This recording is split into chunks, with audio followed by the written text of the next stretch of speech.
小説よりも気ないですね。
Welcome back, Overwatch fans, to another amazing night.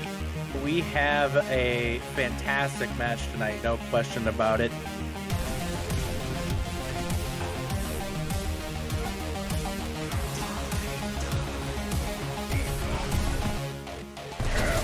Oh my god, yes! Put the barrage! Make sure they can't even follow up afterwards. And Wash is down 2 in this fight thus far. Make that 3, make that 4 right now here.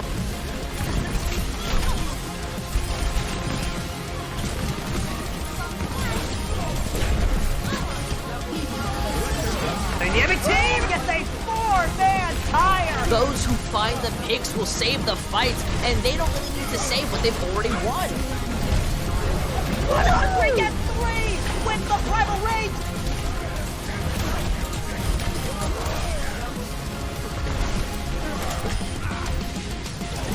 Experience tranquility.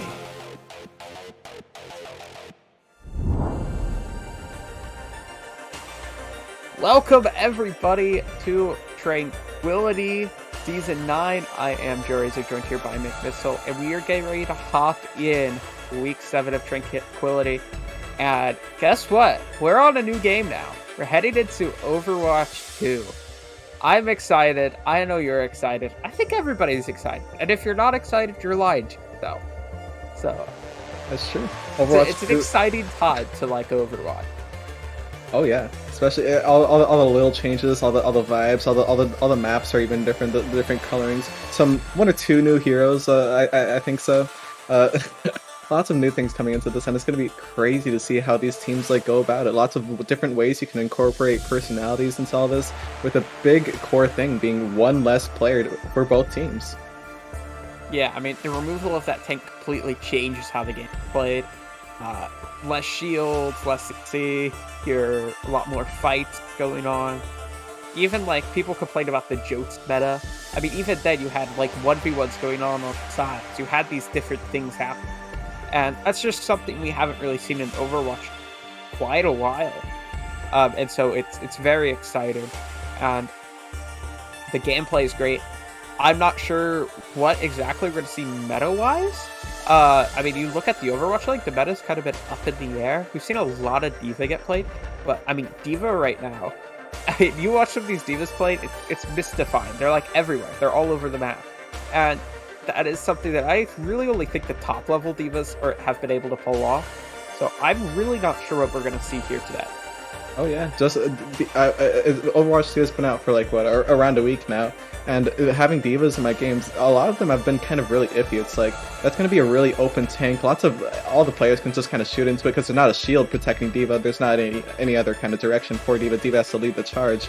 So I was kind of iffy about it. But earlier today on, I believe, Nepal, a fantastic D.Va, really just made its name proud. A fantastic choice of a dive character, really zipping in and out, making use of the rocket, the boosts to the extreme. It's like Dive 2.0. Yeah, I mean, Dive is super strong right now. I mean, Sombra is broken. I mean, she's just crazy. It's yeah, your abilities are gone for 2 seconds, and you also take 40% more damage. And, I mean, with Genji being possibly the best character in the game right now, you really have these hyper-mobile PS running around. And then, so, when you have these 2 best characters in the game being DPS heroes, you kind of have to support it with your tank selection. And D.Va is already pretty strong, and then so you have these super fast comps going around. And it makes sense that you see D.Va come into play a lot. You also see, Monkey getting picked as well. So I really think we can expect, some dive on most of these maps. And some of these other ones, and possibly at this point, we might even see some Sigma. I'm a big Sig enjoyer. I think he's pretty good right now, so I really think we're going to be seeing a lot of dive and some Sigma. And Fire-Breathing Rubber Duckies was actually a team that got all the way to the playoffs in the last season of Tranquility, I believe. Quite the journey for this team. And then up against Clairvoyance, which is the newer team. It's going to be interesting to see how these teams kind of adapt to Overwatch 2. I mean, Clairvoyance coming into this, it looks like they're going to be kind of more, I guess, used to this new kind of style, but looks like both teams are going to be running the Sombra as well. And then, wow, a very diverse roster, actually. Yeah, they're all centered around this Sombra though. Interesting that we're seeing the Zarya here. We really have a pretty hybrid offense, but also a Zarya. So, bit of an interesting thing here. They can start walking forward, take presence onto the point here, and the Zarya can be hard to push off at times, especially with those 2 levels now. It's really hard to deal with them. See Cross try to find an angle on the side there with this rail, but not quite able to land any targets, and a bit of a stalemate now as the Genshin Mythical tries to go in and gets punished for incredibly weak, but will manage to get out alive. Felix really protecting their other DPS right there. Although Delphine is going to get hacked. Lots of hacks coming across this first point. It's going to be difficult to try and find any dives because both teams are playing so up close and personal. Both really just basically building up all charts at this point. Not really. It looks like Firebring and Duckies are more so playing around Kazi's Zarya charge, just for that building up the damage that you can do with those bubbles as well. It looks like Cross is going to be coming up on an ultimate. Though, some guy is going to fall dangerously low though. Yep, there's that Kazi charge. Yeah, and the Sombra coming from behind that with a lot of damage being dealt. And with that opening pick, they will manage to run it over there, taking down the D.Va, and then follow up with yes, really nice fight there from Fire Breathing Rubber Duckies. They play it slow, get the opening pick, and capitalize it. Oh yeah, that was a phenomenal first fight. Neither team really faltering, neither really having any mistakes. It was just all up in the air. Well, both support lineups having quite the sustainability. Firebreathing Rubber Duckies especially having the Ana Mercy is going to be really helpful for those grenades and those heals, and also detrimenting the enemy team. Who Delphina does have that defense matrix that Kazi does not really have, but both teams coming up on both of their support ultimate. It's going to be kind of a crazy fight leading into this. He's going to be below, but again, Kazi with his point presence is going to be making his name loud and proud. Has this Graviton Surge, trying to find an opening, but Cross is going to find the cross section onto Maniacal, putting him in the top right of the screen. And again, Kazi is just looking to be a main focus for Rubber Duckies here. Yeah, you have that trade there onto the Ana, but I don't think it's nearly enough. Maniacal had a play too far forward, got caught out, and once again, they managed to take that opening pick and run with it. Oh no, that was pretty phenomenal. And then also, it's really nice to see how I can obviously see how Clairvoyance is trying to pick apart the enemy team, but they're more so trying to learn how reactive and oh wow, but the early grab right after that stagger, that's gonna be pretty crucial, especially with some guy having to pop that trance after. Looks like Clairvoyance is going to try and make this grab an actual rebound here. They're going to pop in some ultimates. It is going to make that tank very dangerously low. They're going to force both support ultimates from Fire Breathing Rubber Duckies just to keep him alive, and looks like that's going to pay off a lot. Looks like we can get up the Nano Blade on though. The ultimates are coming left and right, but holy smokes. Yeah, I mean, a lot of ults going back and forth there. You have the man advantage right now for Clairvoyance, but I don't think they're going to be able to get the fight win there. Maniacal does go down, so this is looking really good for Fire Breathing Rubber Duckies. The EFG just online as well to shut down any last-ditch attempts. They can pop whatever they want, but start to have the players fighting back now. The D.Va having a strong presence on the point, but Kazi can try to force him back, try to shut him down here, and they will be able to do so. They get the cap, but it's only going to be able to build up a few percentages. Yeah, Delphino on this D.Va is having quite the hard time trying to find any targets to really grab. And Cross was playing at such a cross angle. I mean, it goes with his name. Oh, but oh no! That's a brilliant way to start off a classic Niner right there on that first round. Holy smokes! What a great display from both teams. It wasn't really just dive in, everyone dies, next fight. Each fight really had its own story, and I think a lot of it had to do with Cross having that fantastic positioning, really making use of what Sojourn can do with that specific slide ability, having the range and playing off of it, and as well as the Sombra picks from both sides. I would say the hacks are coming in very, very timely, interrupting abilities when you think it's more so just for the damage, but it's actually doing a lot of work. And it looks like Firebreathing Rubber Duckies are now gonna swap up their comp. We're going to the Reaper here, which I think is a really interesting pick. I mean, I imagine the Reapers kind of sits with the Zarya, and they kind of play as a unit here. I think all 5 of these players just really just stack on Zarya and go for it. And you will see him do that there. As you have this fight over this health pack, room takes place here, kind of classic downtown. And you will see Fire Breathing Rubber Duckies give up some space. They will try to back up and wait for Clairvoyance to come out wait for them to try to engage onto the objective, and now you start to have the capture coming through very close, and they will just get a cap for 3. This forces Clairvoyance to come fight them, but they get the opening pick, they're taking down Cross, and Season is coming through as they want to try to collapse there onto the D.Va, but they're unable to do so. Maniacal heads into the backline here on this Genji, nearly takes down Capybara Man, but is not able to do so, and they have to try to retreat some, but they manage to get the pick there onto the Reaper, so that should build this fight for Fire Breathe and Rubber Duckies, but they continue to pick up some percent. But yeah, it looks like they're going to stagger out this fight, trying to just build up some all shards, it seems. So Cassie is going to actually find a pick, but it's going to get stuck. Yeah, this fight is just going to go the way of Clairvoyance. Looks like they saw what the Firebreathing Rubber Duckies were going for. That's a fantastic name, by the way. But now Clairvoyance coming up on both of their support ultimates and a D.Va bomb. It's going to be one heck of a good defense from them, no matter which way this kind of ends up going. But you mentioned earlier that Reaper. This is a really good team comp swap coming out from FBDR, especially with the Lucio as well. They can really speed around and push themselves into where they want to, especially knowing that Delfino's going to be on that D.Va. It looks like they're going to start putting a lot of pressure onto him.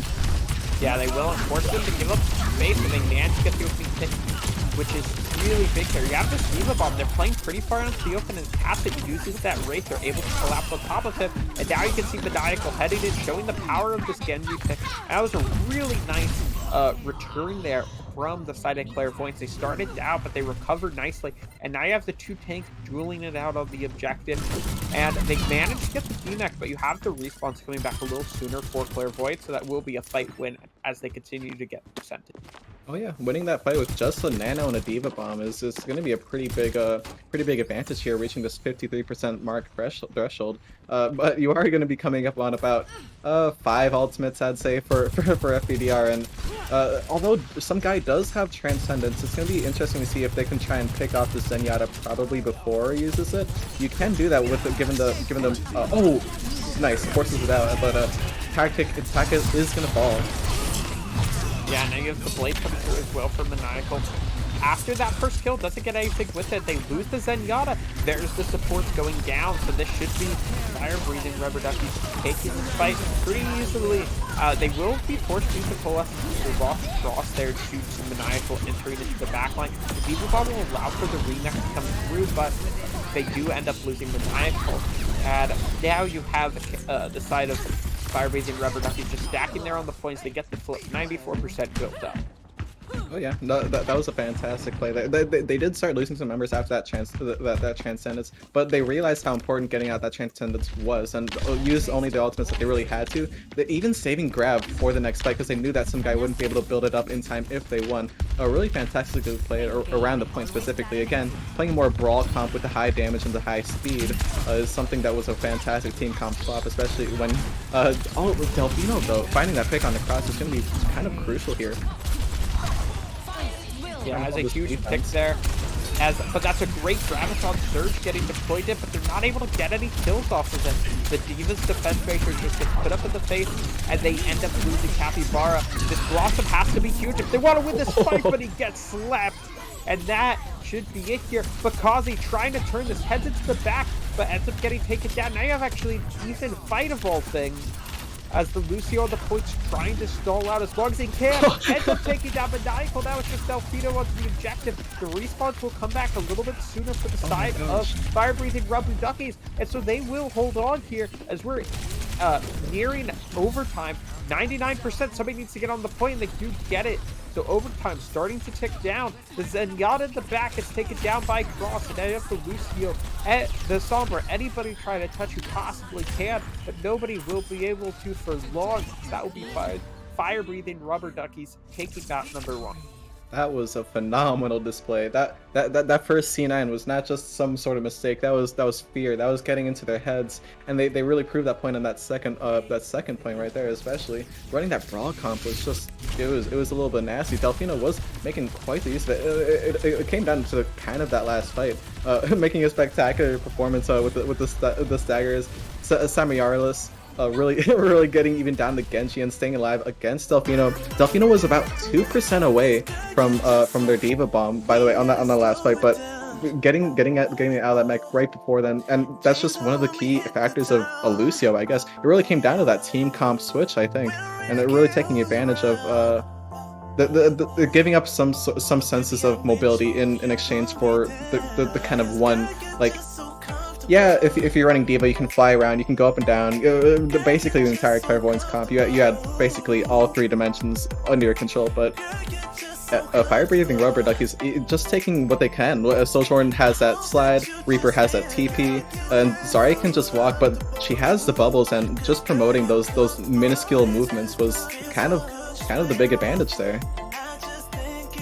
Yeah, definitely. So, and they really just, they really just looked in control. Even in the fights they were losing, they seem to be controlling the pace in a lot of the time. I think that's something that's really important, is controlling the pace of these fights. But we are getting ready for a map pick here, and it looks like we'll be heading to Hollywood for map number 2. All right, and another thing I just wanted to quickly touch on, you could kind of see in that second point, especially, the kind of difference between the veteran kind of experiences with the Overwatch 1 climbing their way through the ranks, and then kind of compared to the new Clairvoyance, which obviously neither team is really displaying a bad display so far. It's going to be interesting to see how each team plays their comps in this new map. Interesting to see some substitutions as well. Yeah, there will be a sub. Looks like Posy and Mooncake will both be making some subs, as Impact will be coming in, and Mooncake will actually be coming for KP. So we got 2 substitutions there coming through from FBRD. It's gonna be interesting to see what kind of compositions would you run with a tank on Hollywood. What do you say? I think you have some options on attack. I think you can run like Brawl if you wanted to, whether that be with Junker, Queen, or Zarya. And then on the defense, I think you need something with a little bit of range, whether that be the Sigma or even an Orisa, because Orisa appears to be pretty strong right now. Oh yeah. So I think the Sig or Orisa could definitely work. Or if you wanted, you could even pull out a Brawl on that defensive side. The attack also has the option to play a dive, which I would not be surprised, especially with both teams appearing to want to play some dive DPS. I would not be surprised if Clairvoyance opts to run the dive. Fire Breather, though, I expect them to run Brawl, especially with how much they seem to favor that Zarya. And especially when you brought up dive and Brawl, and I'm kind of just thinking here, Sojourn is kind of a beautiful mix between dive and Brawl. That slide ability is really fantastic. Like, I know it's a niche little thing just for this hero, but having it only takes about, I don't know, 1 second to kill somebody. So I mean, if you're gonna slide out and jump out, if you promote that range between someone and nail that railgun shot, you can start a dive onto anybody. If you can knock out a support from a range, you can get some heavy damage onto a tank and force their team to kind of move to where you want them to. So again, with about 15 seconds left, it's gonna be kind of a nail biter to see what each team picks. Yeah, for sure. Hop in. A Fire Breather will be strong with defense here. They weren't really having it sides, but they'll be starting on defense here, and they will end up playing out with the Brawl. So you have the Reinhardt, which is fun. I will always enjoy a Reinhardt pick, and then you have just kind of a traditional Brawl, and like you said, with that Sojourn too, can be Brawl or dive. A brawl is the best way to start a dive. And so I'm also a huge fan of Reinhardt. Reinhardt is like one of my most favorite tanks. I mean, Reinhardt and Zarya both. So it's really good to, again, each member on this team is having some niche sort of mobility movement, and with Samari on the Lucio yet again, just a lot of mobility coming from Fire Breathing Rubber Duckies here, and looks like they're gonna be, Clairvoyance is gonna be running a heavy dive. Yeah, I mean, their goal is to go fast. Oh yeah. That Genji Sombra, like I mentioned a little bit ago, and you can see they're forcing out the Reaper. Juso successfully has to race on back, and now they're gonna head to the high ground, try to force out that Baptiste. Does so successfully, and an interesting TP directly on top of the monkey does a lot of damage, so it'll keep him from following enough. As you see, Impact is left on the other side of the map, but the two people who were dove in were that Genji and that Monkey, and they just get shut down as the rest of the team was really focused on the heart. So that's a really clean first fight there by FBRD. Oh yeah, it's going to be difficult to play split if you are Clairvoyance, even for a moment, because the DPS lineup, and also, I mean, obviously the support lineup, but the DPS lineup, especially for Fire Breathing Rubber Duckies, is going to take advantage of anyone out of position, anyone split up, because these individual heroes can do just so much damage, and when you've got a Reinhardt and a Lucio as well, you can move around the main space taker as well. It looks like Meistad is going to take that high ground, and they're going to start sandwiching the front line, but the front line has something to say. Yeah, I mean, see, that's the problem here. The front line can just run at the back line. And you see them do it there. They just run at the Zen and Ana and shut them down. So, nicely done there. They be able to catch out the Genji there with that fire strike, and it does get sniped. Holy. Now they're coming.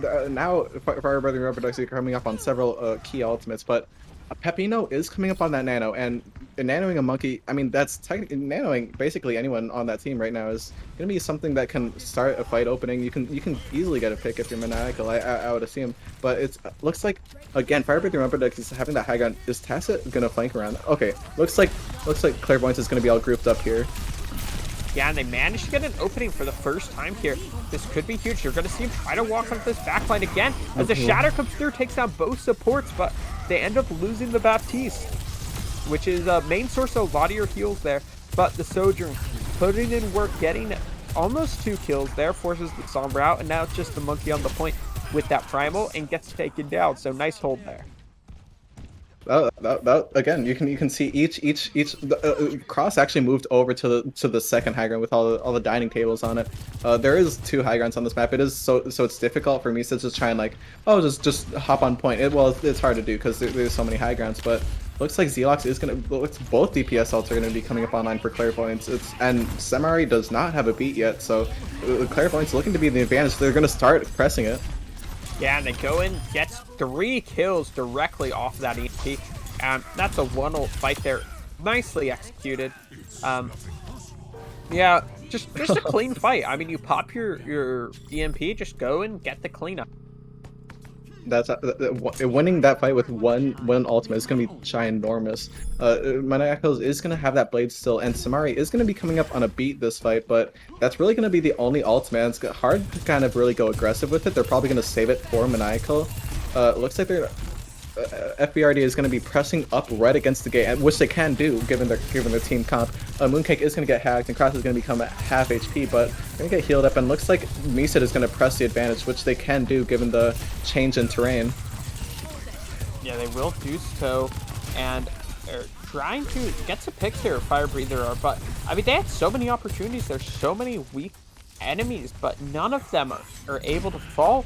And so use Clairvoyance to manage to collapse on some people, get some kills, and that's what you really like to see there. Oh yeah, again, these teams are really even, and it's nice to see the Clairvoyance starting some momentum up here. Looks like they actually no ultimates were used that fight. That was just a dry fight win right out of the gate, and a stagger onto Mooncake. That's gonna buy a lot of time, much needed when you're approaching that 2-minute 15 mark at this halfway point. Clairvoyance is gonna be taking this high ground, which is a really powerful statement. You have a pretty nice bird's eye view, as well as not really a lot of characters that can just walk up and take that high ground if you are Fire Breathing Road Duckies with impact on that Reinhardt. I mean, you could take that elevator route, which, I mean, I would probably do in my comp games, but there's a reason I'm not the one playing. Looks like Pepino with that nano, it looks like it's trying to make a move off of it, but ooh, Cross on the payload.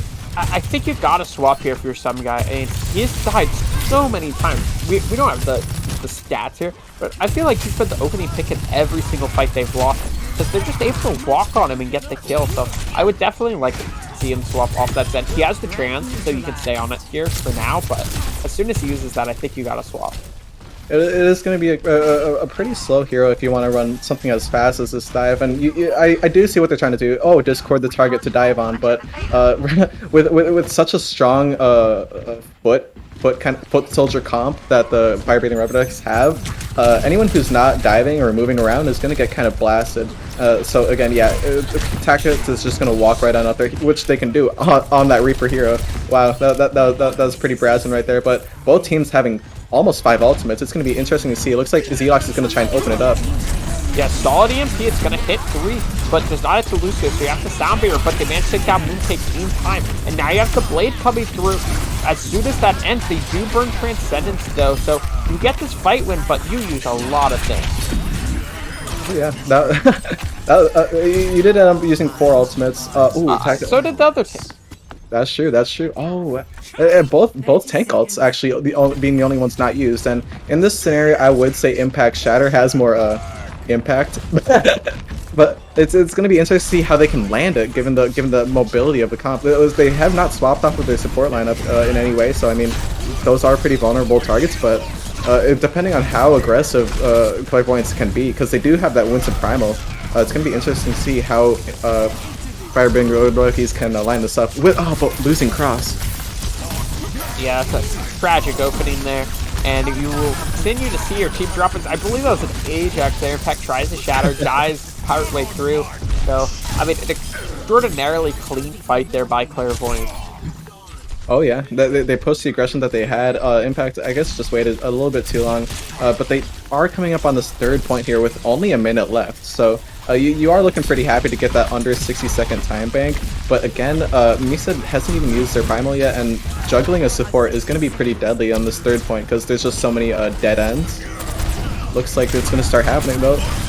Yeah, and there goes down some guy. I mean, you see the problems with running the Zen there. They can just walk on him and he dies. There's not much you can do. So with that pick, you can see, I was going to say they back up, but they actually stick around, get a kill there onto Mooncake. So maybe they have a chance here with this Primal Rage, but these 1-for-1 trades will always go in favor of the defense due to that that respawn advantage.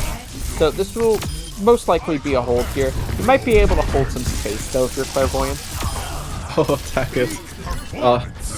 Looks like they're. Oh my gosh, Clairvoyance coming up on several key 4 ultimates as well. This is gonna be a tough one to try and stagger this out. Impact already on that purple, and there's the EMP. Yep. They got the Blade as well, so the respawner's advantage, which I thought was going to be able to give them a chance.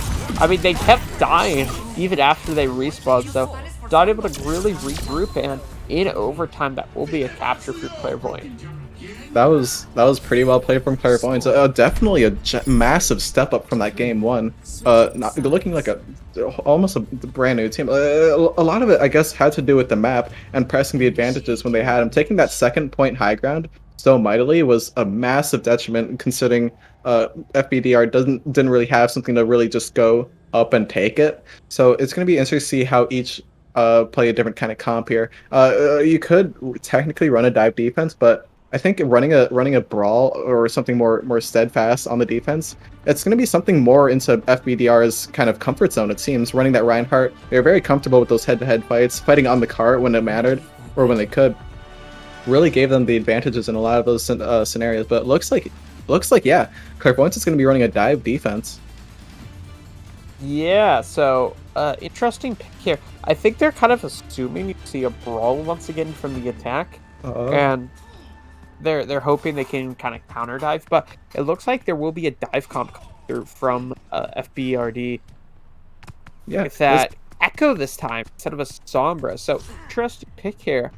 The Echo does so much damage, but you do miss out on a fair few utility. Well, I think then Samari with the Mercy pick is actually going to pick up on a lot of that utility. I'm a huge fan of Mercy on Amon games. I am a Mercy main, but damage boosting a lot of these targets is going to be actually really deadly. It's basically like Zen 2.0. If you're walking into this, yeah, just going to be pocketing that Echo a little bit at the start here. Trying to find, I guess, a target to dive on. Some guy might be the one. Looks like they're just going to go for that high ground right away, wasting no time. Yeah, try and take down this Genji, who could go down here fairly weak, because as soon as dash comes up, you should go down. Does, but you end up losing your Ana, which is the majority of your healing. So you're going to need to try to get some kills quick if you can still win that fight, and they will manage to do so, taking down that support line. So they are even in this fight, but they have the utility advantage, is what I'm trying to say. They have more utility with their players that are still alive, and they have closer respawn, so they may be able to get back into this pretty quickly. But yeah, and there it is. So they will head back in, but Miested will head in as well, but kind of gets caught here in no man's land, and will actually survive somehow, but this is an advantage to fire-breathing rubber duckies as they will be able to finally take down Misfit, and that should be it. Wow. Yeah. On the first attack from FBRD, the only reason they kind of lost fumes on that last toward the end of that first fight was because they just lost both of their supports. They really didn't have any more healing to go off of. But once they got back, that was a fantastic rebound, coming up on 5 minutes for the second point, and coming up on most importantly Cross's blade, which some guy's gonna be less than half of an ultimate for a Transcendence for defending against it. Looks like Clairvoyance is going to be taking the second point high ground, you know, trying to have some sights on him. Some guy is actually going to find Tacket though. Yeah, it's a huge opening there. Tacket's a lot of your damage. You're committing 2 characters just for that echo, but you do end up getting the res in, so you have a chance to turn this fight. But Maniacal, the Zenyatta's doing crazy work here, and some guy takes down Tacet, so some guy with a lot of work there in that fight. Oh yeah, we were talking about some guy might need a somehow switch or something, but no, looks like some guy really making a name for himself on here. You're building up to that Transcendence, probably gonna have it this fight actually, and coming up on 4 ultimates for FBDR. That's FBRD. That's gonna be a really crucial ultimate you want to have, especially when Zelox has this EMP. Might try and start it out. Yep, starts it out right away. Yeah, EMP comes in. It's a good anti as well. They managed to take down Mooncake to start the fight, and now you can see him going onto that Mercy, falling very weak, but it's going to be Cross who's the one to fall, so you're running low on choices here if you are FBRD, so most likely will be a reset. Yeah, and really only popping Valkyrie, that's you're not going to necessarily walk away upset. Both teams really only using 1 ultimate that fight, but again, having that high ground looks to be quite the problem maker so far for FBRD. Looks like they are able to contest it, especially having this Nano Blade coming up, but some guy having this Transcendence is again just being some sort of issue. Yeah, I wonder if you end up nanoing the Monkey instead here because you know of that Transcendence, but you're never going to get a chance to nano. Mooncake is dead, and Impact try to go to the backline, gets shut down, and the Blade just came out all alone. That Transcendence that you mentioned about does shut down any chance you had there. And so now you have the advantage going the way of Clairvoyance. Some beautiful little staggers and picks coming out from FBRD after that fight. They even though it started becoming a losing fight, it is Overwatch 2, and you can turn things around. You can get those picks because mid fights last so much longer. You are both teams not having one player means you have that one more moment to express your hero, and having a nano, you did not end up getting to use it last fight, but now you've got an echo ult to kind of even possibly combine it with, and now no support ultimates from Clairvoyance. They do still have this high ground, but the confidence is already starkly shown. Yeah, there's the nano. It's gonna go forward and onto the Monkey, and that will result in an opening pick. You have the sleep come through though onto Tacet, so you'll lose a lot of your damage as well with that Genji being out of the fight. And the Genji of Maniacal still in it, doing a lot of work here before it ends up going down. So this will be another hold here for Clairvoyance. Maniacal is going a little maniacal, I have to say it. Coming up another Blade this fight, this is going to be lots of momentum being built up from Clairvoyance. Actually, such a 180 from that first map, I feel like. But again, just having to do with the kind of environment that they have, that high ground is just an absolute pinnacle for a lot of their performances so far. Cross is going to swap to a Sombra, this will help in at least staggering at least some parts of the continual downfalls of Clairvoyance onto them, but looks like they're gonna have this Echo ult really being the only thing against up to these almost 4. Not sure who they're gonna duplicate, but it doesn't matter because there's an EMP. Yeah, and then you lose your support line just like that, and that ends that fight. I mean, yeah, you lose your supports, there's nothing you can do, so a really smart EMP there from Zeolox to cure a fight. Oh yeah, this high ground is it's quite the issue. It looks like Mooncake is going to swap to a Moira, and looks like they're running more. They're getting some Brawl into their mix, which is going to be a little bit helpful. Which is they're trying to apprehend. Oh, okay, they're gonna get dove on. They know this, so once they actually dive onto us, we're gonna fight back after the dive happens, which is a smart move to play. But Maniacal's gonna get a Nano Blade. Yeah, and that once again just shuts everything down. Nicely done there. I mean, fire breathing rubber duckies looking a bit lost here. Fire breathing. Well, that is certainly one way to put it. Especially, it looks like Cross actually trying to find this pick onto. Okay, does find a nice little pick onto Pepino Megalol. That's actually going to be a fight starter here. It's going to be a 4v5 leading into this. They're going to fight fight for that cart. Looks like 2 monkeys is going to be the big turning point here. 3 monkeys. Yeah, 3 monkeys sitting on the cart. Wonder what will happen. An EMP there, a solo EMP comes through at a sub guy to get the kill there. Okay, you were winning the fight, so didn't need to do that, but it's a flashy play. As long as you get him off that high ground, I mean, all is well that ends well. Impact has that Primal Rage, and some guy does have that Transcendence, but both of these ultimates are very, very situational. It's going to be interesting to see how Fire Breathing Rubber Duckies can press their defense with this, the cart being, Clairvoyance doesn't really have any high ground anymore, so running this brawl comp, this brawly sort of comp is going to be more in their favor. Yeah, that Transcendence will good work to keep him alive for a moment. Got the Resurrect to come through, get the OP pick, but that allows him to take down the Mercy, and a counter EMP coming through from Zealox. This could spell the end here to the snap as they continue to find everybody, and that will be it. Clairvoyance will tie up the series. Wow. Pepino hitting him with a good morning. I guess they have woken up. And really they have. That was phenomenal play. Really making use of every single environment, especially the high grounds. But then coming into that last fight, there wasn't really any high ground that Clairvoyance had. They just kind of, I mean, they did make use of on top of that jail, but really making use of just timings of ultimates. But not only even that, it really got down to. I think a lot of work was done by Maniacal, the DPS lineup, getting those hacks when they needed to, and especially diving into those hacks when they could. I think that was a really big factor into that. Also, the target priority of those hacks and such. Holy smokes! If I was the support lineup of FBRD right now, I would be a little bit fuming right now. The dives from Clairvoyance were astounding. Yeah, they did an absolutely crazy job, but we will be heading to a quick break, a quick halftime before we hop to map number 3. Go get yourself a drink of water as we'll be right back.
Welcome back, everybody, to Quility Season. As we are getting ready to hop into number three. That's between the team Clairvoyance, Firebreathing the Rubber Duckies. Really exciting gameplay on map 1 and 2. Different comps, different play styles. Now heading to 3. We're heading to Push. The first game of Push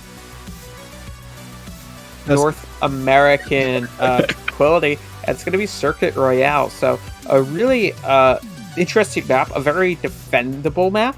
I mean, there are a lot of points where you kind of can't push.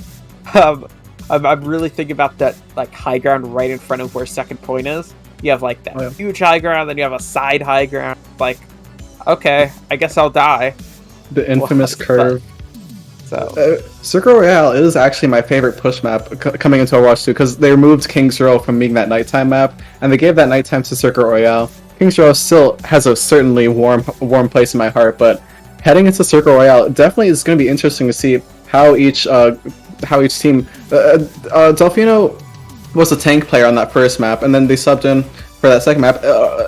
It's going to be interesting to see how Delfino handles these high grounds now, because in Hollywood, those high grounds being handled was actually just by a completely different person. So it's going to be interesting to see what the comps kind of end up being, especially because you can swap your comps throughout the map, especially for Circle Royale. Looks like it's going to be Sigma for both. What do you say about Sigma for Circle Royale? I mean, Sigma is crazy good here on the defense. I mean, and the fact that he's really good on the defense means that you kind of have to play him on the offense, because on the defense you can play with a lot of like snipers and stuff, and you just kind of die unless you play with like a Sig, Diva, or maybe like a Monkey sometimes. Either like a really fast dive comp or a slower like pokey comp Sig. So I think this is clearly the best map for Sigma, and Sigma is a really solid character all around. Oh, yeah, it's very controlling hero, and especially when you've got Zealox on the Widow and Addison on the Soldier, and there's a lot of control to be had for Clairvoyance here. It looks like they're trying to decapitate any dives and roll any brawls, but looks like Firebreathing Rubber Ducks is going to be running kind of a perfect mix of all three comps. So, but Zealox, okay, Zealox. Widow differential. Nice start there. We're taking out both DPS and then doing a lot of damage to the Sig. Huge beginning. Oh yeah, it's going to make Tackett swap off to that Sombra almost immediately. It looks like they're going to be trying to get behind the enemy team because, again, a lot of front-facing damage for Clairvoyance here. The Cross is going to be able to find these cross picks with that Tackett on the Sombra, so Kazi's going to be looking to move forward, but a beautiful punch from Pepino is going to find Tackett, force him to translocate. Force back, and you can see the spot here can be really hard to deal with here as the Sigma continues to poke attack, so has to give up a little bit of space, but Kazi on the cart just all alone gets taken down here. You can see him trying to push up this high ground through the side staircase, but there's only so much they can do here, as this is looking pretty good here for Clairvoyance, but the railgun comes through with that damage boost to take down some guy. Oh yeah, looks like finally that Sombra pick came in really handy. Again, FBRDs have adaptability with these compositions, swapping in between rounds, swapping during the rounds, really coming out strong here for this curve push. Trying not really trying to give Clairvoyance too much of an advantage here to recontest. Looks like they're gonna be knocking out Zealox. That's gonna be huge. Yeah, really nice railgun there. Zealox had been putting in a lot of work, and now just out of the fight. Some guy as well falling weak, so not actually going down, but as you have two trades, so you have to give up some space out or stop progressing if you are FDRD. Looks like they're going to be making their way right onto that curve. Yeah, just again trying to stop any possible contest. Oh, sorry, I'm sorry. And then, oh wow, looks like this recontest is actually doing a lot of work here. Kazi is going to end up falling out for it, but lots of ultimates coming up for Clairvoyance here. It's going to be a pretty powerful hold here, especially when you have this curve. We were talking about earlier, that high ground. It's going to be interesting to see how I want to say FBDR, but Fire Breathing Rubber Duckies is coming up on here. They are coming up 70 on that EMP, but I think they might actually try and start it with that Flux, given that some guy does have that Transcendence. Yeah. Yeah, for sure. So, you can see they're trying to hold this corner, like you mentioned, this curve. And now you're going to have the Valkyrie come through with kind of signals to go button. You now have that railgun be as many shots as you want there with that Sojourn ultimate. The Transcendence will allow them to have a little bit of sustainability. And pulling out the Flux there is Delfino taking down Kazi. So a big opening. Now with 60 seconds remaining, you're going to have to reset here if you are on the side of Rubber Duck. Yeah, holy, they really took that point with Storm. Really not trying to let any more progress come, but looks like they are going to come up on that Nano and that EMP. And now they've kind of lured out. They've basically lured out Clairvoyance onto that kind of flat ground, removing any of that curve presence. It's going to be hard to push onto this flat ground, given either of these hero pools, but you are going to have the ultimates to take advantage of this, and looks like Kazi's going to make an opening. Yeah, you have the Flux coming through. No Transcendence to keep him alive. A huge EMP is going to connect onto nearly everybody, but Tacit ends up going down anyways. But losing Delfino makes this defense incredibly hard, and you can see Fire-breathing Rubber Duckies capitalizing on the lack of tanks there for the side of Clairvoyance. Oh my gosh. that was a fantastic retake. They did. It's in those first fights. It looked like they had that point totally under control. Kazi outstretching all the way across on top of the curve. They knew how to take that point. It was just a matter of ultimates. So now coming on to the second point, looks like they are gonna have some ultimates for Clairvoyance, but already playing so far forward, they know how to press their aggression. But Cross is gonna fall a little for it. Yeah, and you can see they're now pushing forward some as Cross's drops. You have that man advantage. You have that nano boost as well. Seeing the Sombra there. Is Pepino, it looks like his Val's had a little bit of trouble there. It ends up dying. So you have this even fight as they do manage to take down Tacit in the end. So really interesting spot here as Kazi, he could go down here falling really weak, trying to play an off angle and get some support, and does manage to stay alive through some sheer willpower. But that won't last too long. That will be the hold here. And now you just have this nearly impossible high ground to push. And here it is. Did you know, during the beta, I actually saw a tweet from Overwatch or whatever, just with a bird's eye view of just this point, just this specific curve, and I fell in love with it. I love the entire map just from this picture. And you can see it's just such a, it's a really good thinker. It's something to think about, something to chew on. And Tackett, it looks like he's not going to really have any opportunity to try and get around them to try and build up a little sandwich maneuver. But Kazi again with that Flux. Ooh, what a nasty little hit, but he is going to start that fight with it. And Tacit comes through from behind, taking down Dealox, and now you have the Transcendence and the Nano Boost coming through to try to create a trade opportunity, but they're just not able to get any. So this is looking incredibly solid here for the attacking side of Rubber Duckies as they will plow on forward, and that might be enough for a second point cap. 4 ultimates. Oh no, 3 ultimates from Clairvoyance were used. That was a phenomenal play and push coming from Fire-breathing Rubber Duckies right there. Making use of that Flux, it's gonna put oh man, Zealox again getting knocked out. It looks like Fire-breathing Rubber Duckies have their priorities in order. And another! The Flux. What a phenomenal play is coming out from FBRD. They're building up momentum like a freaking steam engine right now. They're just gonna push onto this corner. They lost the shield, but it doesn't even seem like Kazi's Kazi's even affected by that. What a play. Incredibly weak though, but man, just get out alive. Oh yeah, coming up on almost 3 ultimates. Oh, their aggression from those pushes. Not only are they claiming such brilliant positional presence, but also coming up on 3 ultimates now, and importantly, Mooncake on that Transcendence. Zealox only really gonna have that info sight, but some guy is knocked out. Yeah, it's a good opening there. Taking down the Zenya, so you lose that Discord, you lose a lot of your damage. Dealox has gone a bit quiet here on the Widowmaker. Had a lot of big value early in the game, but kind of drops instead. A mid-air headshot, mid-air shot there lands onto Pepino. And now you can see him going on the high ground, trying to take down the other Sojourn. Gets a little help. Succeed in doing it. And the Flux, not the greatest Flux, just onto the Sigma and does a bit of damage, but they will follow up and collapse onto the back. Transcendence keeps everybody else alive. This is looking super good here for Fire-breathing Rubber Duckies, but you have the Nano Boost to try to turn this fight, and now you losing Cross could start to turn things around. And it looks like it might do so. Delfino does end up falling down, but the Resurrect is there as well, so you have some players coming back online for Fire-breathing Rubber Duckies, but the respawn being right there, which they're always in this, but Kazi is doing everything in his goddamn power to win this, as he finds a third, has this Ravidic Flux as well to get these kills onto these final 2 players. Is he gonna pop it here? I imagine he will shortly, as now you have the ultimate coming through, the Transcendence keeping everybody alive, and now you have the Tracer of Cross trying to go into the backline. The Railgun will end up taking down Kazi. The Flux, there it is. It's gonna do a lot of damage, and this will be a turn of events. Kazi nearly clutching up, but that Flux I was talking about ends it.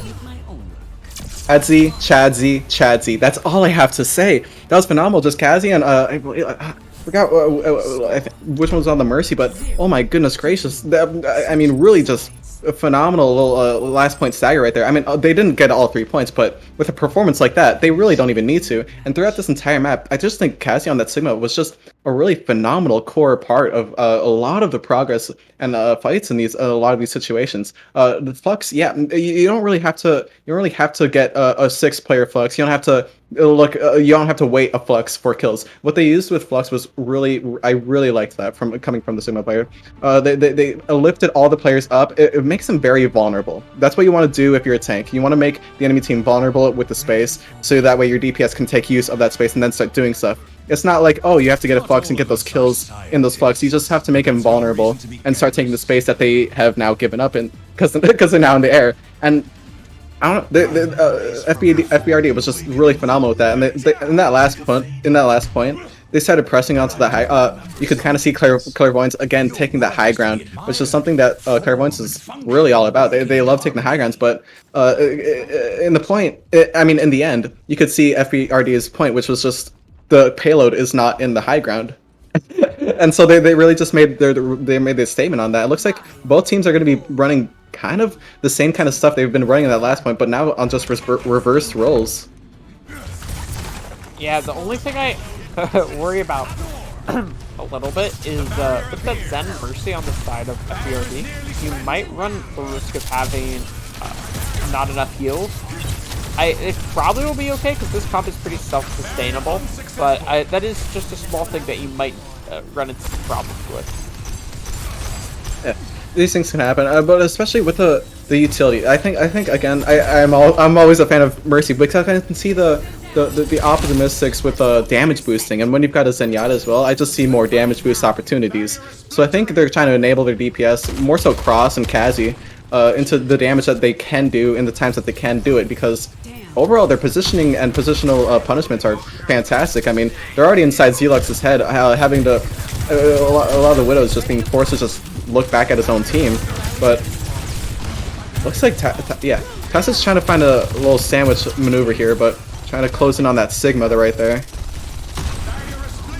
Yeah, you have to be a little bit worried there for Cross. You're kind of alone. It does end up going down through that slow field coming through from Addison. So now you'll be able to push forward here with that man advantage. And Tazzik just kind of uncloaks in the middle of the enemy and dies for it. And now trying to take this high ground is the side of Clairvoyance. And with Zealox getting 2 picks, finally showing up in the kill feed, this will end up being a fight win there for Clairvoyance. Yeah, Widowmaker on Circle Royale is a phenomenal character.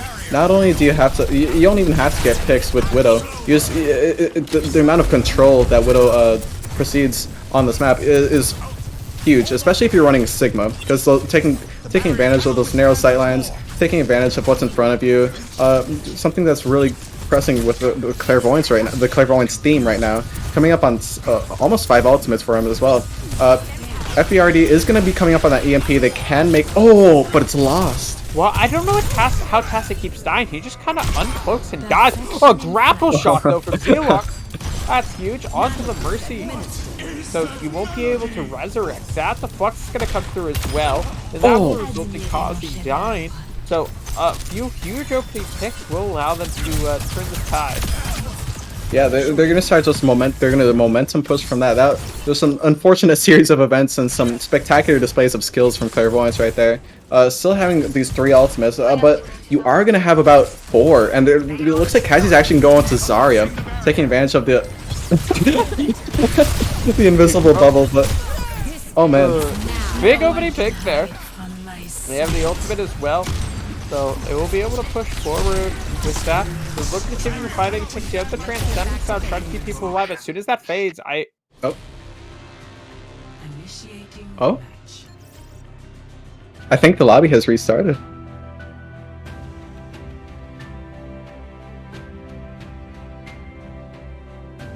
You know, sometimes Overwatch Classic. decides to stop working. Are you suggesting that Overwatch's servers have not been top-notch so far?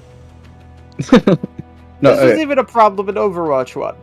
where the game would just randomly decide to restart.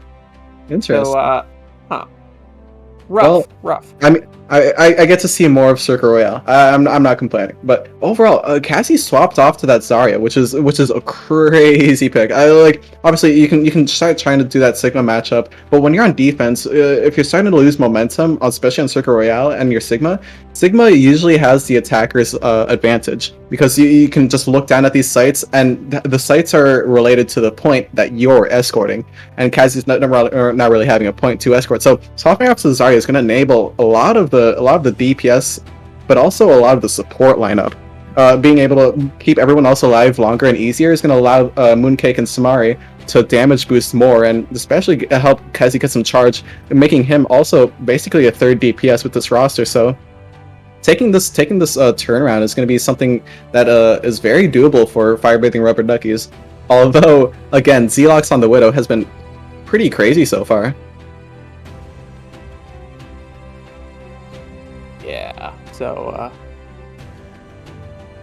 he has been definitely playing well. I mean, overall, I feel like Zelox has been really hot and cold this game. I mean, it started off just like, oh yeah, I'm gonna kill 2 people, just right off the rip. But then he cooled off for a bit, then and then started to pick it up towards the end.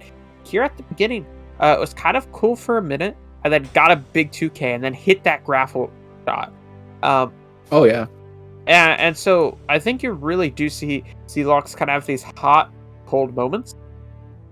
And so if you can change that to just be hot moments, you'll be in a pretty good spot. Oh yeah, and especially it's gonna be hard for Zelox.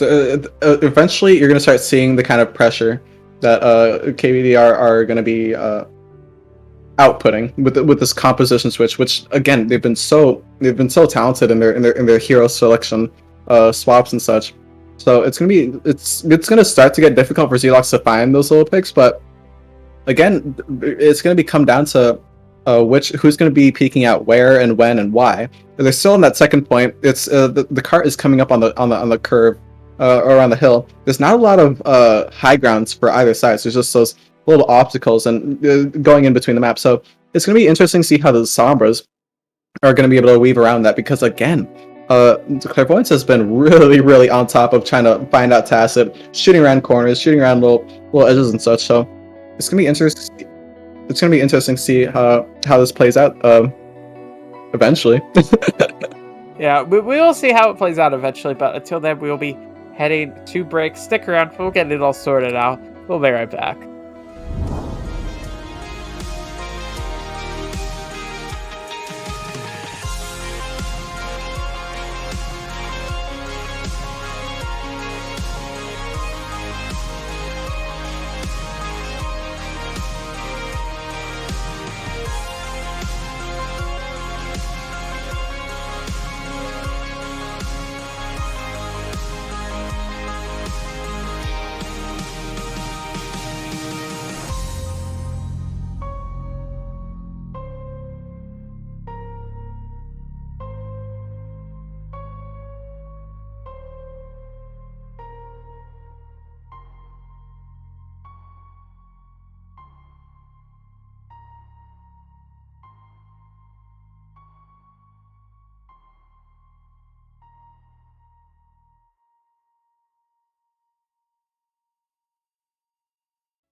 Welcome back to Tranquility. It took us like half hour, but we're back. Well, we had to figure out some stuff. The lobby all of a sudden just restarted when the cart was up nearing that point. So we had to figure out with all the players what we were going to do about such a wacky scenario. So what we ended up all coming to agree with is to kind of resume where it kind of was at, but with some changes. Because there's some limits and some things you can't do with Overwatch 2. So what we ended up doing, fire-breathing rubber duckies ended up getting to that second point just before the third point. Really well fought. Kazi made a definite name for himself. That point was not going to get to that third point. So what they've decided is that Clairvoyance is going to have the ability. Clairvoyance, having did get that first point with their attack, they are going to be able to get that first point again. The players are going to set up the map in such a way that they can allow that. And so after they get to that first point, they are going to just wait. They're all going to try and move around with the rest of the time bank. So that way the time bank equalizes with the payload position after that first point cap. So that way both teams kind of have the absolute kind of the best fairness that they can have. And with the given scenario of FBRD getting to that second point just before third, that means the win condition now is that Clairvoyance has to get to that third point, or they, end up losing. So that's what it's going to be starting from. And it appears that we're having problems with the server now as well. Oh, classic.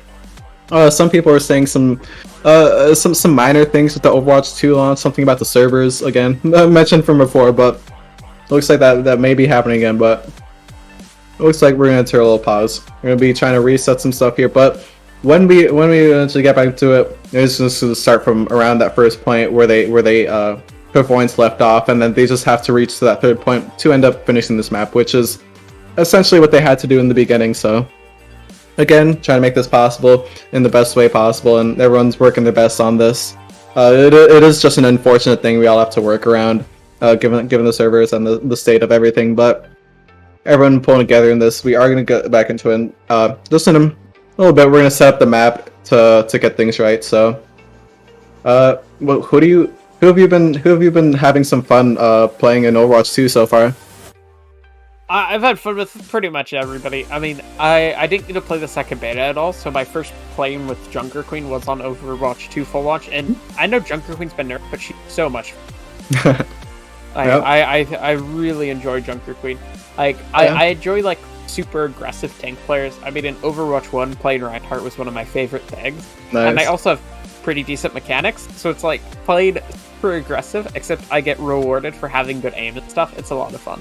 Nice. No, Junker Queen was, oh my god, Junker Queen was a fever dream. I love Junker Queen bat chest. And then I do. Yeah, exactly. Landing those the knife kills, sweeping them in, getting that shotgun, and especially her knife, which is an actual knife. a lot of characters don't actually have that. Just a lot of weapon diversity. Some of the heroes I've been having fun. I've only done one tank placement. I've done my support placements and my DPS placements because I'm just trying to knock those out of the park. I got placed in silver for both of those roles, which I was not a silver player in Overwatch 1, but the placements were very, very harsh on your statistics. But I'm really a fan of the revamped competitive system. Getting those 7 wins just to move up, 20 losses, and you go back. In the start, I thought 20 losses would be unimaginable until I started getting toward that 20 losses. But have you been playing any comp? Yeah, so I have. I managed to get both my all of my placements done, and I was kind of hanging around high plat in Overwatch, on tank and support, and I got about mid gold on both roles. I've managed to grind it up to high gold, so better than what I got. Yeah, and then my DPS is high silver, so. All right. The DPS placements were a bit rough. But oh yeah.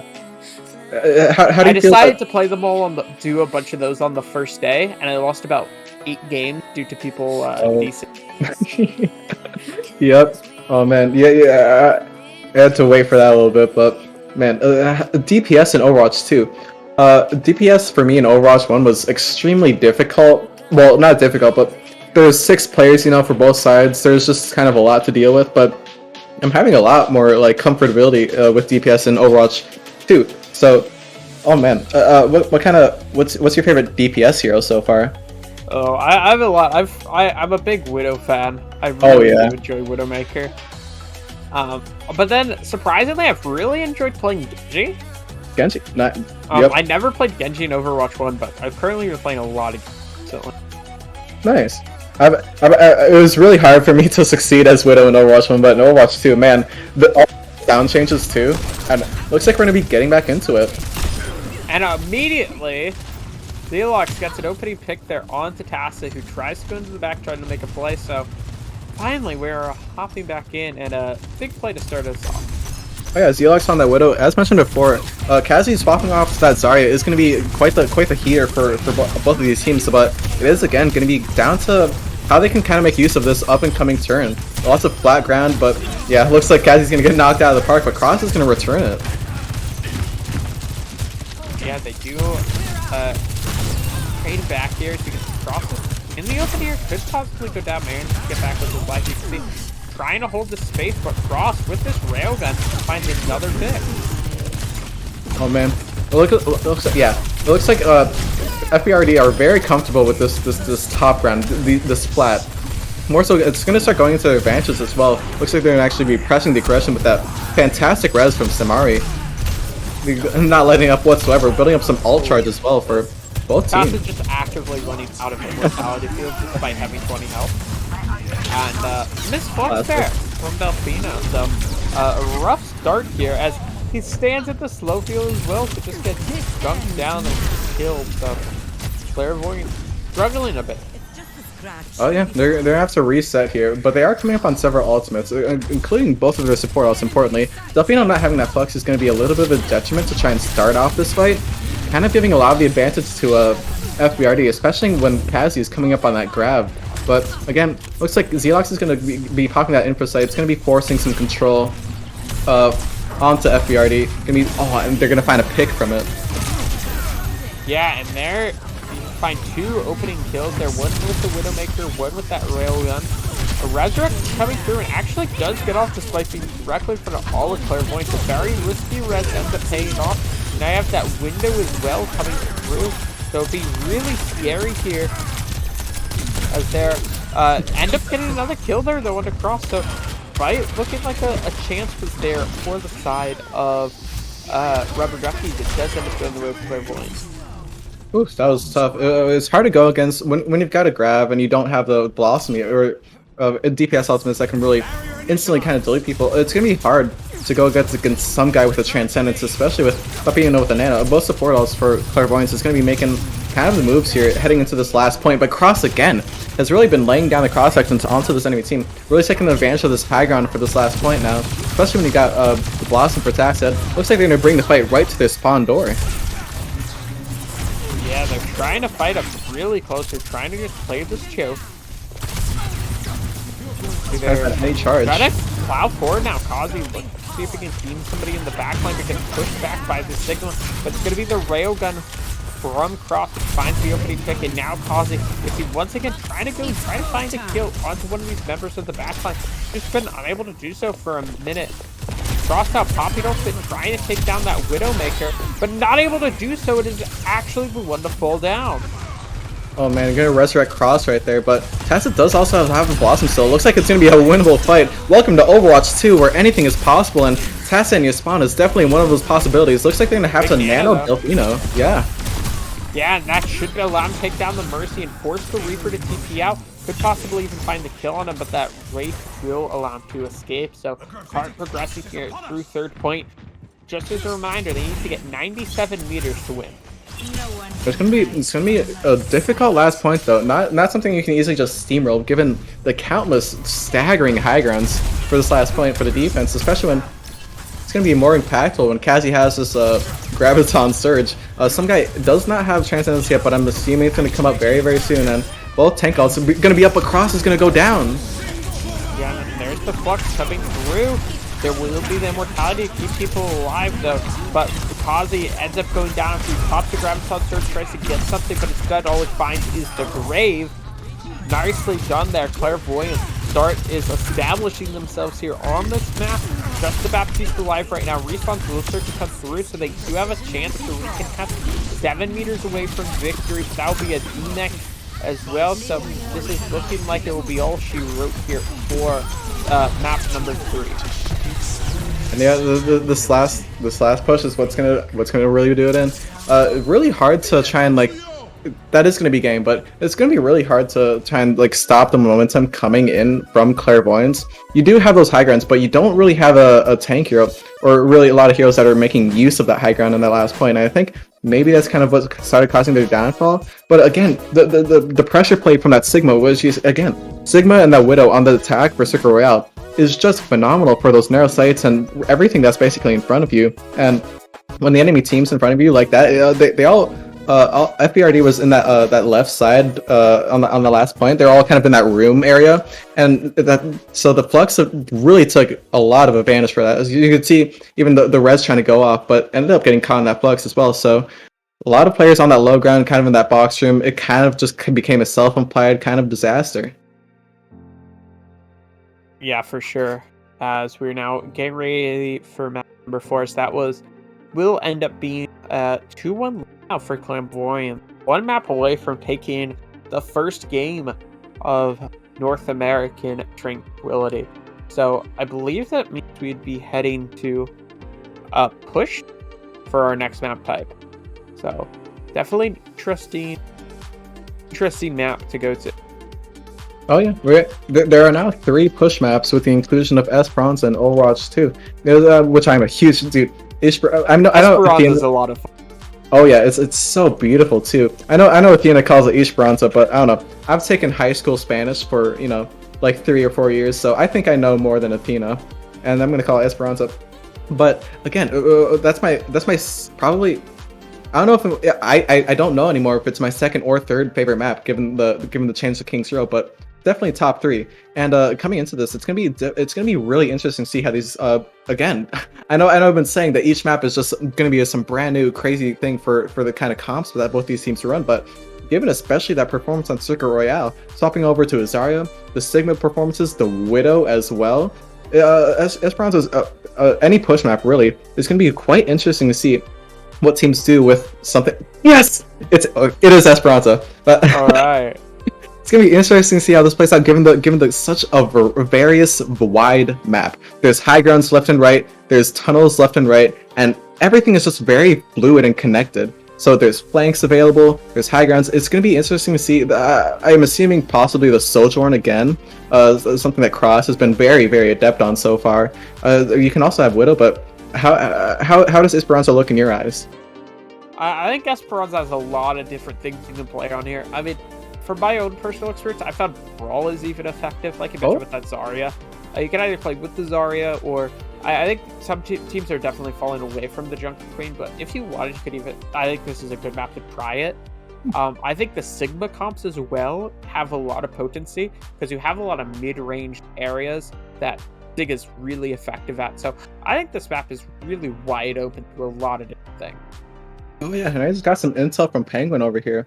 Trying to run more of a Brawl comp. It's also, I've seen a lot more than I thought. Reinhardt's play on this map as well, and you can see actually earlier on, I believe Hollywood or Reinhardt come out. So it is going to be again another coin toss here, heading into this 25 seconds for the match. But I would love to see Azaria, because again, Azaria may not be a very mobile character, but lots of charge and lots of bubbles means fights go on for a lot longer, and momentum can just keep on going, and that's something really resonating with the kind of push game mode. Yeah, for sure. So what they pull out, it's gonna be a Junker Queen currently. They have time to swap, hopefully, like I mentioned, from the side of Rubber Duckies. But on the other end, you are playing this monkey comp. So this is a dive comp, and we saw them play with this Zen. The Zen had some troubles at various points, but it really did seem to fix itself as the game went on. But it did have some troubles, did kind of die a lot of times, and I think it could struggle once again against this extremely fast-paced comp from FBRD. Oh yeah, coming out on the Junker Queen, I have not actually seen any professional sort of teams use the Junker Queen on this map yet. So it's gonna be interesting to see. But I think it really vibrates well with what FBRD has been doing so far. And looks like Clairvoyance is gonna stick with her more so kind of classic dive setup. So the Impact may actually just be able to decapitate them, and it's gonna start with a flank. Yeah, they're coming around the side, but some guy's gonna be the one with the opening. Every time I feel like I question the pick, he does something big, but the Junker Queen taking him down, showing the impact that Impact can have, but does end up falling, so this will be Clairvoyance with the opening fight win. Can start to get that bot moving. Wow, that was some phenomenal rebound from Clairvoyance right there. Looks like they definitely saw that push coming. that flank was phenomenal. I mean, obviously I would have assumed that it would have gotten more value, but the ability for Clairvoyance to really reflex onto their team, they really know where all of their teammates are going to be. They know, they're very comfortable and they're very reactive and reflexive. So it's going to be interesting to see how they go about this next push, considering that last time they didn't even have to dive for it. Yeah, you can see they force kind of give them space here. They kind of want to force it down that monkey, but Bassett is going to be the one who falls down first. So once again, a good opening there for Clairvoyance. But Impact trading back, taking down some guy. That's kind of what I was worried about. And now you can see they're trying to dive here onto this high ground, take down one of these bushes, but it's going to be Impact with the follow-up. So this should be FBRD taking this robot into their... Yeah, the head-to-heads should go in Firebrain and Duckies' favor a lot more of the time, because considering that after the dive has started, look at this Junker Queen. I mean, just going absolutely ham on Papino. It's going to be a shame to lose a big stagger, but it looks like now FBRD is going to be coming up on several ultimates, and that's going to be even more crucial into this up-and-coming fight. Yes, some guy does have Transcendence, and so far in a lot of these maps, it's been very, very crucial, but considering the difference in these team comps and the map we're on, FBRD may actually have the advantage either way. Yeah, and I mean, Mystic goes down before the Transcendence can even come out. And this Railgun, if you can hit the headshots, it doesn't matter that you have Trans. And the Blade just gets shut down by both of these support ults. So 3 ults are used there from FBRD, and they're all used to great success to counter the 3 ults used by Clairvoyant. Yeah, both teams using both of their support ultimates, but FBRD coming out on top is going to be absolutely ginormous in almost every single aspect of the very specific ultimate and very impactful ultimate that Impact has. That Junker Queen basically anti-heal destruction laser. I mean, you're going to be coming into this almost a checkpoint, but oh, a phenomenal EMP and a phenomenal dive from Clairvoyance. Maniacal. As been a huge multi-kill there from Maniacal to clean that up. And I mean, just absolutely crazy stuff here, and they can start to get that bot back moving.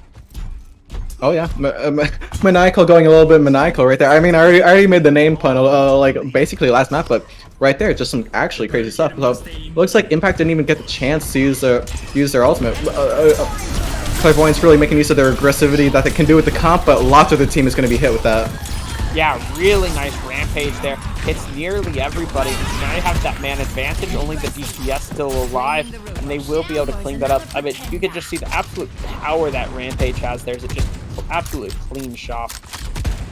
Oh yeah, and they saved it from the last fight. They couldn't use it because of the fast-paced aggressivity from Clairvoyance, but in that time, FBRD just came in and they laid it all out. Now Tacit has that Blossom, and some guy does not have any Transcendence, so it looks like Tacit's actually going to be reaching that high ground, probably going to drop down with that Blossom, and it's going to be behind them as well. I don't know if they know. Yeah, comes through in a sleeper once again. This happened earlier in the game, and it comes back to bite him, and Impact going into the back, so will clean up the shop. So it was a nice play there, but Sleep Dart can only take you so far. Oh man, another crucial sleep. If I was Tacit right now, I'd be a little bit fuming, but your team did pull through quite mightily and did reach that checkpoint, which means you're going to get those closer spawns, and that's going to be really, really impactful, reaching onto this basically halfway point for winning the game. You are going to come up with 90 to a EMP here, which can continue your momentum, but Zeox is going to be taking some pieces, but a beautiful knife, but Tacit is going to fall from that dive, and looks like Clairvoyance is going to start making a rebound. See what they're able to do is they're going to continue to push forward there and get some more kills. So Clairvoyance will manage to get the robot back in their control. It's been a really close game of push. Not something you see too often. Sometimes you kind of just see a steamroll of push, but this one's been incredibly back and forth. Oh yeah, I think a lot has to do with not only the players for both rosters, but the team comps. I mean, you've got a very heavy dive coming out from Clairvoyance, and then a very heavy brawl, just an actual ravaging brawl. Every time I see Junker Queen, I just imagine something savage, and Zealox is going to be coming up on an EMP, but Cross gets his first. Yeah, and his will hit both supports. Both EMPs really just hit both supports, and it's a 2-for-2 trade. And you can see Maniacal just gonna go over to the robot and hope his team can do the rest of the work as he returns to the fight now, dashes in and gets the kill. So Clairvoyance managing to do it, and they will start to move the bot back forward.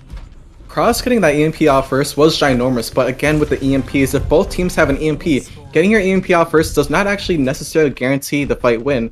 Because if the enemy opponent's EMP comes in after yours, that means your team can't really follow up on the first one, and that's exactly what happened. Both teams, although knocking out both healers was ginormous, you can see the kind of rest of the impact that EMP had for Clairvoyance. Looks like FBRD are gonna get back on their feet though, but Impact is gonna get bullied to the ground. They will be, and you can see they're gonna just pop some ultimates. I mean, a lot of ults used there, but clean it up. The Transcendence and the Coalescence are both used. I don't really know why either team used either, but this is what it is. Some tactical strategicness. I wish I was as smart as them, you know. Some guy ending up using Trance for that fight is, I mean, Impact has Junker Queen ult. I kind of forgot the name, but that would render Transcendence useless anyway. So it's going to be interesting to see how they push with this, because now they have a lot of free range, especially on this flat terrain, but it's not going to hit anything. Oh no, I mean, if you just move slightly more to the right, it's an effective rampage, but that would just completely miss. Soundbear is coming through to try to keep people alive in this. They will be able to take down the Ana, so this looks to be recovered by FBRD despite the whipped rampage.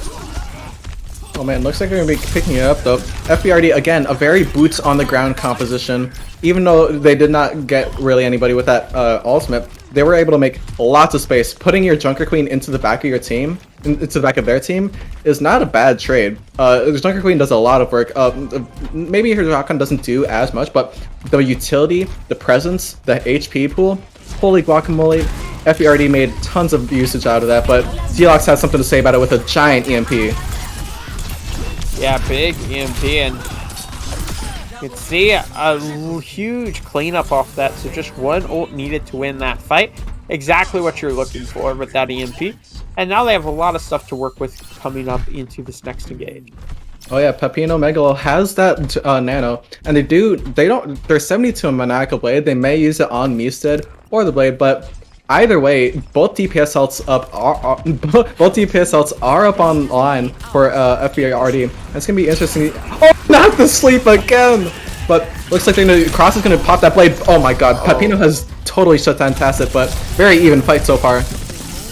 Yeah, it definitely is pretty even here, as they're gonna manage to actually collapse up here. So Clairvoyance do end up cleaning that up in the end, not needing to use a single ult. Wow, FBRD used both DPS ults there, so that's a really huge win there for Clairvoyance. Fantastic Ana play from Pepino, I just have to say, but Capybara is going to be coming up on Coalescence. That's going to be the only ultimate for Fire-Breathing Rubber Duckies right now, coming up on almost 4 for Clairvoyance. And there's an Nanoblade. Yeah, there it is, finding one. Looking for a second, and it dared a 3K with the blade. The cart gets pushed a little bit, but who cares? Maniacal with a huge play. Holy god, Cross though. Okay. Making it back. There's some Overwatch 2 for you. Anything's possible. Now, it looks like, again, Capybara didn't even come up on the Coalescence that last fight. It just ended so fast. The aggression... Oh, wow. What a Primal Rage. Looks like going to reset from the team. Not going to let any ult charge build up for FBRD. That was actually a really good Primal getting out of there. Now they're going to be able to regroup. They're coming up on Transcendence, and they're coming up 80 on a Coalescence. I mean, 80 on an EMP. Looks like they're going to get a giant anti, though. They might try and go in on it, but looks like they're just going to wait a second. Looks like Maniacal's trying to find some... Oh, and he does! He finds Tacit. That's huge pick there. But Maniacal gets a bit too big for his britches. It will end up going down, but you have the trade, and now the tread said they can power forward, and an EMP will cancel the remainder of that Coalescence. A hack comes through, and that's gonna be it.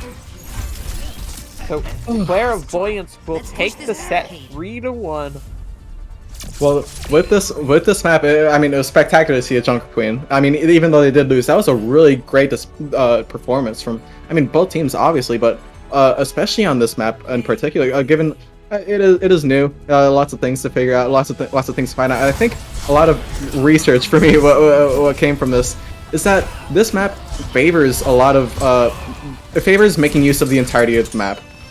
With this Junker Queen composition, it obviously does, but really taking that to the next level, taking high grounds, moving your characters onto flanks, which, I mean, they started their first fight with a giant wide flank. I'm not even sure how Clairvoyance saw that coming. I mean, other than their team name, obviously. But again, that was really fun to watch. Again, Esperanza, just characters that take advantage of the entire map. Basically, all the time, more so. I was kind of seeing that FBRD, like, once you try to start a fight, if you try to do the same thing over and over, it's not really going to work. You have to use the high ground that's to your left. You have to rotate your team. You have to actively be moving, and you have to kind of breathe with the map the entire time. And that's something that Clairvoyance was able to do really well with the comp. But I'm not knocking out FBRD's comp out of the water. That's what I'm trying to say here. This is it's a very lively map. Yeah. It was definitely a hard-fought game. Good performance. I mean, that was an incredibly close map, especially for push. I mean, it was like a 20-meter difference. If you have one more fight win go the way of... just one fight at any point in that map going the way of FBRD, they could have been able to change the outcome of that map. Could have seen us on a map 5 here instead of calling the series over. So really hard fought, nicely done there by both ends. And even though Clairvoyance is the team that will come away with a victory, both teams can be proud with how they played. Most definitely. FBRD making it all the way to playoffs last season, you could definitely see that veteranism. They started out very strong, and they kept it very strong. I mean, Hollywood was tough because those high grounds on the second point. You know, it's Hollywood. Circle Royale also very strong display. It was harder for them to make use of that last point on Circle Royale just because of how the map is, and excuse me, oh my gosh, and just the kind of they had Zarya, which is a very holy smokes. I'm gonna lose myself trying to talk so much just from that last map, but again, just overall a very strong performance from Fire Breathing Rubber Duckies, and I would not walk away from this with your heads down whatsoever. Especially given that last map, there's a lot of it's Overwatch 2. There's a lot to learn. There's a lot more experiences. Not even I know. So overall, this was a very educational match for me. Yeah, same. I think I learned a lot about how different teams can play, and I think it will give us some things to look out for in the future. But with that will end the night for us here. Once again, I was Joe Razor, joined here by McMissile. Our observer and producer was Fanif, and a big shout out to Laggy Sun for helping us work through all these technical issues. And thank you for stopping by. It was fun when we actually got to watch the game. So, with that will be it for us tonight. Thank you so much for watching.